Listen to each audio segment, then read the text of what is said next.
पृथ्वी और जिंदगी को लेकर कई राज हैं जिन पर से पर्दा हटा दिया गया है, तो कई अभी भी अनसुलझे रहस्यों की तरह बरकरार हैं। वहीं इंसान की जिंदगी से कई ऐसे जुड़े रहस्य हैं जिन पर से पर्दा हटने के बाद उन्हें सच मानने में काफी समय लगता है।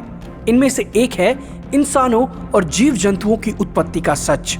आज यदि इंसानों के इतिहास के बारे में पूछा जाए तो हम झट से चार्ल्स डार्विन की थ्योरी यानी कि evolution theory of Charles Darwin को आधार मानते हुए यह कह देते हैं कि हमारे पूर्वज बंदर थे। और बंदर से इंसान बनने की आपने फोटो भी कई जगहों पर यानी कि सोशल मीडिया पर जरूर देखी होगी। और इस वीडियो को देखने के बाद आप जरूर समझ जाएंगे कि हमारे पूर्वज बंदर तो कतई नहीं थे। पर सब कुछ जान लेने से पहले डार्विन के बारे में थोड़ी बहुत बातें जान लेते हैं कि आखिर डार्विन कौन थे और किस तरीके से उन्होंने इस थ्योरी ऑफ एवोल्यूशन को जन्म दिया। डार्विन 4 से 5 साल बीगल नाम के जहाज पर घूमे। इस सफर में उन्होंने कई रोचक जगहों के बारे में खूब नोट्स बनाए। बाद में किताब लिखी एरिजोन ऑफ द स्पीशीज। किताब के हिसाब से क्रमिक विकास में एक प्रजाति के जानवरों में कुछ जमीन पर रहने लगे, कुछ पेड़ों पर बस गए। इसके चलते उनके अंग उसी के हिसाब से विकसित हो गए। लाखों सालों में ये अंतर इतना बढ़ गया कि प्रजातियां एक दूसरे से बिल्कुल अलग हो गई। पर एवोल्यूशन थ्योरी के अनुसार 3.5 अरब साल पहले बैक्टीरिया आए। बैक्टीरिया से अमीबा बना, अमीबा से छोटे बड़े पेड़ और फिर कीड़े मकोड़े और जानवर बने। अब सोचिए अमीबा से कैसे पेड़ पौधे और फिर जानवर बन सकते हैं। आगे इस थ्योरी के अनुसार 600 लाख साल पहले पानी की वर्म से मैमल्स यानी कि स्तनधारी बने। इस तरह मैमल्स के बाद पक्षी बने, मछली बने और रेप्टाइल्स बने। रेप्टाइल्स अर्थात उभयचारी प्राणी। ये उभयचारी प्राणी वही थे जो जल में भी रह सकते थे और धरती पर भी, जैसे कि मेंढक और मगरमच्छ या सील जैसे कुछ जानवर। अब चार्ल्स डार्विन का मत ये था कि प्राकृतिक क्रमिक परिवर्तन द्वारा अपना विकास करती है। उनका मानना यह भी था कि हम सभी के पूर्वज एक हैं। हर प्रजाति, चाहे वह पेड़ हो या फिर जानवर या मानव, सभी एक दूसरे से कहीं ना कहीं संबंधित हैं। साल 1858 में डार्विन ने थ्योरी ऑफ एवोल्यूशन को दुनिया के सामने रखा। इस थ्योरी में कहा गया कि विशेष प्रकार की प्रजातियों के पौधे पहले एक जैसे ही थे, लेकिन दुनिया की अलग अलग भौगोलिक स्थितियों में जीवित बचे रहने के संघर्ष के चलते उनकी रचना में बदलाव होता गया और इसी वजह से एक ही जाति के पौधे की कई प्रजातियां बन गई। और इसी हिसाब से अगर कहा जाए या इसी तरह मानव के पूर्वज भी पहले बंदर हुए, लेकिन कुछ बंदर अलग जगह अलग तरह से रहने लगे। इसी कारण धीरे धीरे जरूरतों के अनुसार उनमें बदलाव आना शुरू हो गया। उनमें आए बदलाव उनकी आगे की पीढ़ी में दिखने लगे, जो बदलते वक्त के साथ और बदली। इस तरह क्रमिक विकास होते होते बंदर की प्रजाति मानव जाति की बन गई। लेकिन डार्विन ने जब अपना सिद्धांत दिया था उस समय न डीएनए की खोज हुई थी और न जीन्स का पता था।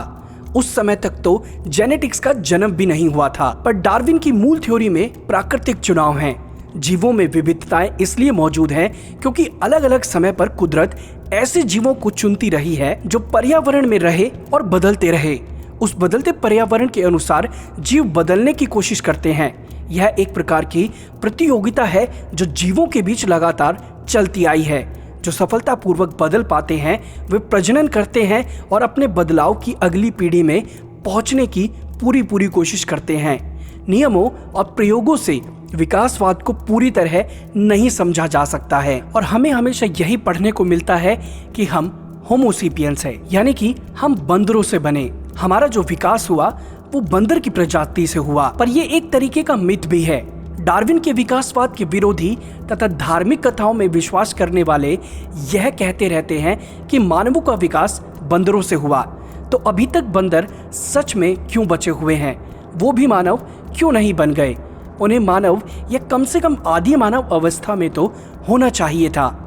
वैज्ञानिक तथ्य यह है कि बंदर मानव के पूर्वज नहीं है। यह गलतफहमी चित्र के बाएं भाग से दिखाए गए प्रसिद्ध भाग से उपजी है। इस चित्र का प्रयोग डार्विन के क्रमिक विकास को दर्शाने के लिए किया जाता है। यह चित्र जीवन के विकासवाद का एक गलत चित्र है, यानी कि ये फोटो जो आप देखते हैं यह बिल्कुल गलत है।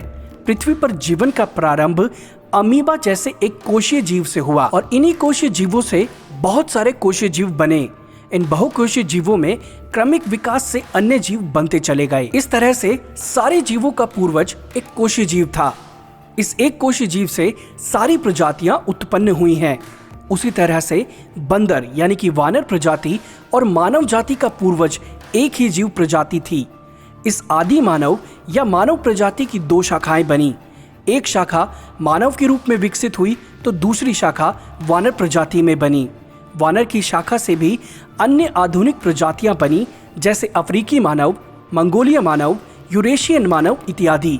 दूसरी शाखा से वानर की अन्य प्रजाति जैसे बंदर, लंगूर, चिंपांजी, ओरेंगुटन और वन मानुष जैसी प्रजातियां बनी। इस तरह से देखें तो यह स्पष्ट है कि बंदर मानव के पूर्वज नहीं है, बल्कि बंदरों तथा मानवों का पूर्वज एक ही है। वानरों को मानवों का चचेरा भाई बिल्कुल कहा जा सकता है। दूसरा प्रश्न, यदि मानवों का विकास बंदरों से हुआ है तो अभी तक बंदर क्यों बचे हुए हैं? उन्हें मानव या कम से कम आदि मानव तो आज तो बन ही जाना चाहिए था। यह प्रश्न ऊपर दिए गए तथ्य की रोशनी में बिल्कुल बेमानी हो जाता है। और ये भी हम जानते हैं कि हर प्रजाति में विकास की दर यानी कि विकास का जो समय होता है वो अलग अलग होता है।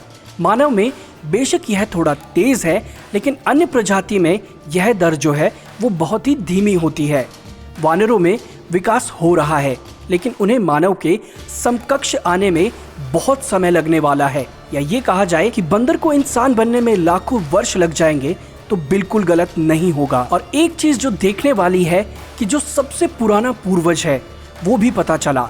ब्रिटेन की यूनिवर्सिटी ऑफ ब्रिस्टल के रिसर्चरों ने अपने एक नए शोध में इस भ्रम की स्थिति के कारण की पहचान की गई और खुलासा किया गया कि स्पंज ही सबसे पुराना पूर्वज है। समुद्री स्पंज या स्पंज को कॉम जेली के नाम से भी जाना जाता है।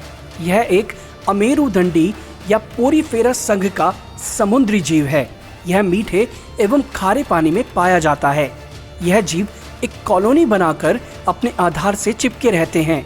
यह एकमात्र ऐसे जीव हैं जो चल फिर नहीं सकते हैं। ये लाल एवं हरे या आदि कई रंगों के भी हो सकते हैं। इनका शरीर पौधों की तरह शाखा प्रशाखा युक्त होता है। इनके शरीर पर छोटे छोटे छेद होते हैं जिससे होकर जल इनके शरीर में प्रवेश करता है। इन्हें ऑस्ट्रिया भी कहा जाता है। इनके अग्रभाग पर एक बड़ा छेद होता है जिससे जल बाहर निकलता है। इसे उष्मकूलम कहते हैं। सो गाइस, साइंस ने थ्योरी ऑफ इवोल्यूशन जो कि चार्ल्स डार्विन ने लिखी थी उसको पूरी तरीके से नकार दिया है और ये भी कह दिया है कि बंदरों से हमारी उत्पत्ति नहीं हुई है। सो गाइस, आज के वीडियो में बस इतना ही। अगर वीडियो अच्छा लगा हो तो लाइक करें, शेयर करें और नए आए हैं चैनल पर तो सब्सक्राइब करना ना भूलें ताकि सारी वीडियोस और नोटिफिकेशंस आपके पास जल्दी से जल्दी पहुंच जाए।